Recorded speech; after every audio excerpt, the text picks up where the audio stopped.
que o céu entoa feliz. Momento catequético. A liturgia explicada.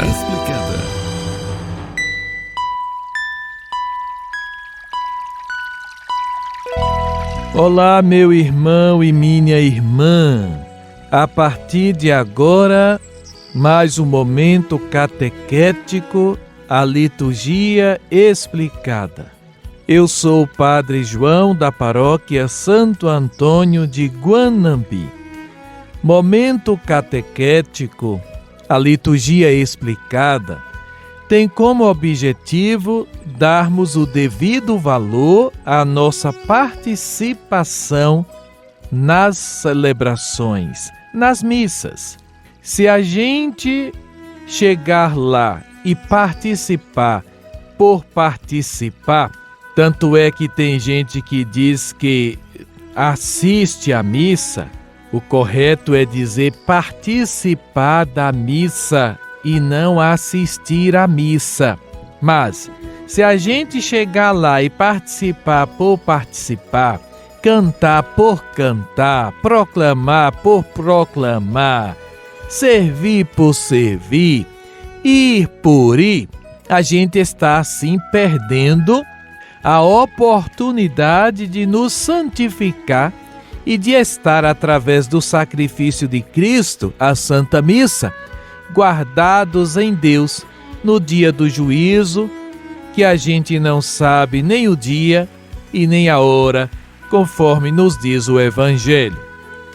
E se a gente não sabe quando será, a garantia que a gente tem é a nossa participação plena e consciente em cada celebração. Por isso a formação. Formar a ação, formar sempre. E dando continuidade, ainda estamos falando da liturgia da palavra. A parte principal da liturgia da palavra é constituída pelas leituras da Sagrada Escritura e pelos cantos que ocorrem entre elas, sendo desenvolvida e concluída pela homilia, a profissão de fé e a oração universal ou dos fiéis, que nós falamos as preces da comunidade. Nas leituras explanadas pela homilia, Deus fala ao seu povo, revela o mistério da redenção e da salvação e oferece o alimento espiritual. E o próprio Cristo, por sua palavra, se acha presente no meio dos fiéis. Pelo silêncio e pelos cantos, o povo se apropria dessa palavra de Deus e a ela adere pela profissão de fé. Alimentado por essa palavra, reza na oração dos fiéis as preces pelas necessidades de toda a igreja e pela salvação do mundo inteiro. A liturgia da palavra deve ser celebrada de tal modo que favoreça a meditação. Por isso, deve ser de todo evitada qualquer pressa que impeça o recolhimento. Integram-na também breves momentos de silêncio, de acordo com a Assembleia reunida, pelos quais, sobre a ação do Espírito Santo, se acolhe no coração a palavra de Deus e se prepara a resposta pela oração. Convém que tais momentos de silêncio sejam observados, por exemplo, antes de se iniciar a própria liturgia da palavra, após as leituras, como também após o término da homilia.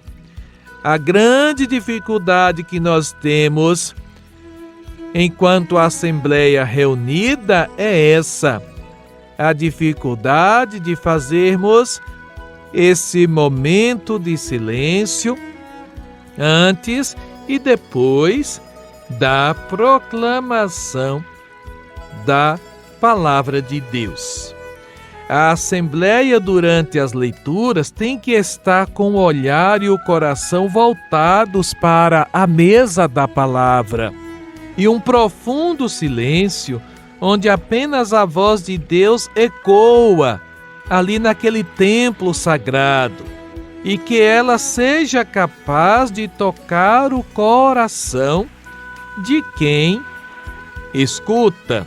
O Salmo responsorial. A primeira leitura segue-se o Salmo responsorial, que é parte integrante da liturgia da palavra, constituindo-se em grande importância litúrgica e pastoral por favorecer a meditação da palavra de Deus. O Salmo responsorial corresponda a cada leitura e normalmente seja tomado pelo lecionário. De preferência, o Salmo responsorial será cantado, ao menos no que se refere ao refrão do povo. Assim, o salmista, do ambão ou da mesa da palavra, outro lugar adequado, profere os versículos do Salmo, enquanto toda a assembleia escuta sentada, geralmente participando pelo refrão.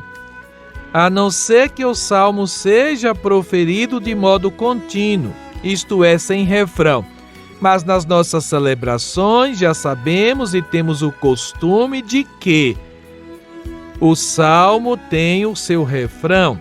E o refrão deve ser cantado por toda a assembleia ali reunida, sentada, escutando, meditando, participando.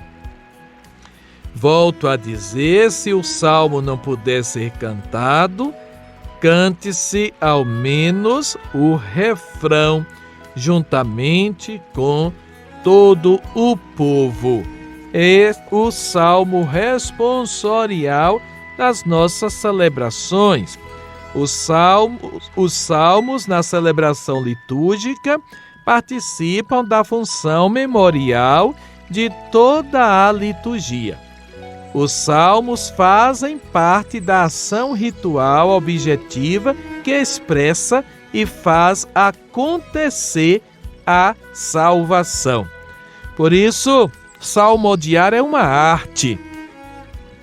É preciso aproveitar e cultivar o dom que Deus deu a certas pessoas de utilizar a voz de forma adequada, com boa dicção, apoiando-as para que compreendam bem as melodias dos salmos e saibam harmonizá-las com os instrumentos musicais que, eventualmente, acompanhem a salmodia.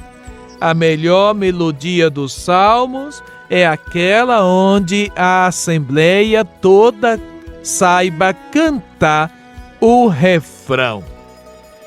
Agora, dando continuidade, depois do salmo responsorial, é claro que vem a segunda leitura nos dias de domingo, mas no programa anterior nós já falamos sobre as leituras. Ainda estamos hoje falando da liturgia da palavra e chegamos ao cântico de aclamação ao Evangelho. Os cristãos se preparam de pé, como dignos herdeiros da ressurreição, para escutar Jesus que vai falar. Logo começou o canto de aclamação ao Evangelho, toda a assembleia fica de pé. As palavras do Senhor querem ser luz e verdade para aqueles que se sentem chamados a ser discípulos e corajosos mensageiros de sua boa notícia. Deus em Jesus está no meio da gente. O profeta de Deus visita continuamente o seu povo. E após a leitura que antecede imediatamente o Evangelho, canta-se o Aleluia. O outro canto estabelecido pelas rubricas, conforme exigir o tempo litúrgico. Tal aclamação constitui um rito ou ação por si mesma, através do qual a Assembleia dos Fiéis acolhe o Senhor que vai lhe falar no Evangelho. Saúda-o e professa sua fé pelo canto. É cantado por todos o canto de aclamação de pé. Primeiramente pelo grupo de cantores ou cantor, sendo repetido se for o caso, e depois toda a Assembleia também cantando o canto de aclamação. Começa sempre com o aleluia. O aleluia é cantado em todo o tempo, menos com exceção na quaresma. Então, no tempo da quaresma, o canto de aclamação não se canta o aleluia. No tempo da quaresma, no lugar do aleluia, canta-se o versículo antes do evangelho proposto no lecionário. Pode-se cantar também um segundo momento do próprio canto de aclamação que tem no nosso livro de cantos, desde que no tempo da quaresma não se cante o aleluia. Fora do tempo da quaresma, o canto de aclamação se canta ou se diz o aleluia. O aleluia antes do evangelho deve ser cantado e depois, em seguida, na sequência, acompanhado por uma frase ou um versículo do próprio evangelho a ser proclamado naquele dia. Ainda estamos dentro da liturgia da palavra, na nossa conversa Momento Catequético, a liturgia explicada. E aí chega a proclamação do Evangelho. Jesus Cristo é a presença ativa e forte que perpassa nossos olhares, nossos movimentos, nossas palavras, o lugar da celebração. Presença velada, presença silenciosa, Ele está no meio de nós. Portanto, a proclamação do Evangelho constitui o ponto alto da liturgia da palavra. A própria liturgia ensina que a ela se deve manifestar a maior veneração, uma vez que circunda esse rito, mais do que os outros, de uma especial honorabilidade, tanto por parte de quem preside a proclamação, que se prepara com a oração prescrita, quanto por parte dos fiéis, que, por aclamações festivas, reconhecem e professam que o Cristo está presente e deseja falar com eles. Quem preside exclama: "O Senhor esteja convosco", enquanto anuncia a leitura do Evangelho a ser proclamado, e quem é o evangelista e escritor traça devagarzinho uma cruz na fronte, uma na boca e uma no peito, gesto que todos também realizam. Toda a assembleia ali reunida durante a proclamação, quando o presidente da celebração anuncia a leitura do Evangelho a ser proclamado, todos traçam uma cruz na fronte, uma na boca e uma no peito. No final de tão gostosa e salutar leitura do Evangelho, palavra da salvação, acontece ainda um gesto especial, bonito, diante de todo o povo. É o beijo carinhosamente do Santo Livro. Por que a leitura acompanha com esses gestos da leitura do Evangelho? Estes gestos, o Evangelho é a única leitura na qual o próprio Jesus fala direto aos corações. Portanto, ficar de pé é já uma atitude de respeito por nosso Senhor. Com 3 cruzes, nos purificamos e assinalamos com a vitoriosa cruz de Jesus, para nos lembrarmos do batismo daquele glorioso dia em que começamos a pertencer ao Deus vivo de corpo e alma, pensamentos, palavras, afetos e sentimentos. Os evangelhos e toda a palavra de Deus não são apenas relatos de acontecimentos do passado, notícias de um evento que já se realizou e que não volta mais. Pelo contrário, o Cristo ressuscitado torna-se contemporâneo e se insere hoje e sempre em toda a pessoa na dinâmica salvífica do Evangelho. O Evangelho é uma declaração de amor que Jesus, a cada domingo, prepara para a comunidade. Não só o Pai fica feliz com esta declaração, mas também todos os que estão reunidos em seu nome.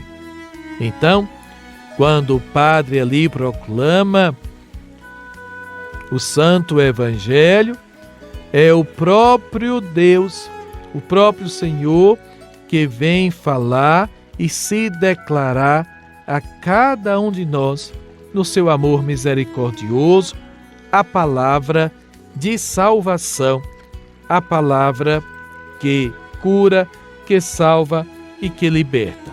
Depois vem a homilia. A homilia é parte da liturgia e vivamente recomendada, sendo indispensável para nutrir a vida cristã.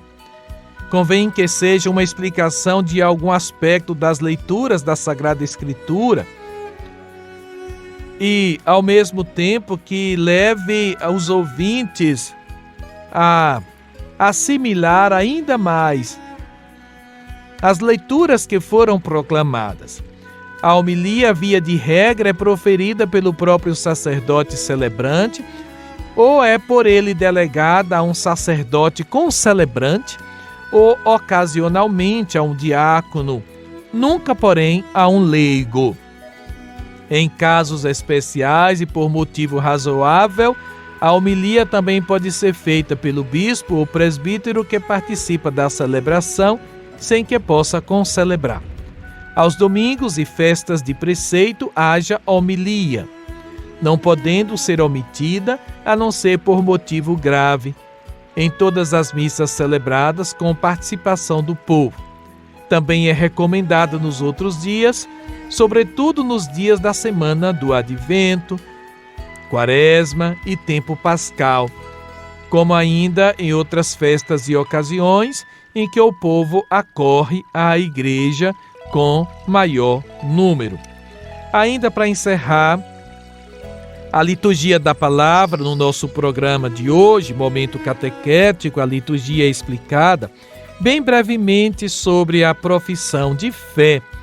A profissão de fé é o creio, é o símbolo que tem por objetivo levar todo o povo reunido a responder à palavra de Deus anunciada da Sagrada Escritura e explicada pela homilia, bem como proclamando a regra da fé por meio da fórmula aprovada para o uso litúrgico, recordar e professar os grandes mistérios da fé antes de iniciar sua celebração na Eucaristia. O símbolo de fé pode ser cantado e recitado pelo sacerdote, com o povo, aos domingos e nas solenidades. Pode-se também dizer em celebrações especiais de caráter mais solene. Quando cantado e entoado, se for oportuno, pelo cantor ou pelo grupo de cantores, é cantado por todo o povo junto, ou pelo menos alternando o povo com o grupo de cantores. As preces, oração dos fiéis, as preces da comunidade. Na oração universal, a oração dos fiéis, o povo responde, de certo modo, à palavra de Deus acolhida na fé e, exercendo a sua função sacerdotal, eleva preces a Deus pela salvação de todos. Convém que normalmente se faça esta oração nas missas com o povo, de tal sorte que se reza pela Santa Igreja, pelos governantes, pelos que sofrem necessidades, por todos os seres humanos e pela salvação do mundo inteiro. Normalmente, serão estas as séries de intenções. A ordem das preces pelas necessidades da Igreja, pelos poderes públicos e pela salvação de todo mundo, pelos que sofrem qualquer dificuldade e pela comunidade local. No entanto, alguma celebração especial, tal como crisma, matrimônio, exéquias, aniversários, as intenções podem referir-se mais estreitamente àquelas circunstâncias. Cabe ao sacerdote celebrante da cadeira dirigir a oração. Ele a introduz com breve exortação, convidando os fiéis a rezarem e depois a conclui. As intenções propostas sejam sóbrias, compostas por sábia liberdade e breves palavras, e expressem a oração de toda a comunidade. O povo de pé, na oração das preces, de pé, exprime a sua súplica, seja por uma invocação comum após cada prece proferida, seja por uma oração em silêncio. Formamos desta maneira um só corpo através desta mesa da palavra, a liturgia da palavra, o Cristo Palavra, a palavra que arde nos corações dos fiéis, que também introduz no mistério da ceia. Movidos pela palavra do ressuscitado, Cristo Palavra e Cristo Pão, é a liturgia eucarística que nós vamos conversar no nosso próximo encontro. Momento catequético, a liturgia explicada. Meu irmão e minha irmã, e agora, o que vamos colocar em prática? Momento catequético, a liturgia explicada, continua na próxima quinta-feira. Deus abençoe o serviço que você está prestando em sua comunidade paroquial. Deus te abençoe, Deus te proteja, Deus te dê a paz. Em nome do Pai, e do Filho, e do Espírito Santo. Amém. Um forte abraço a todos e até o próximo momento catequético, a liturgia explicada, se Deus quiser. Tá na 106, tá muito bom.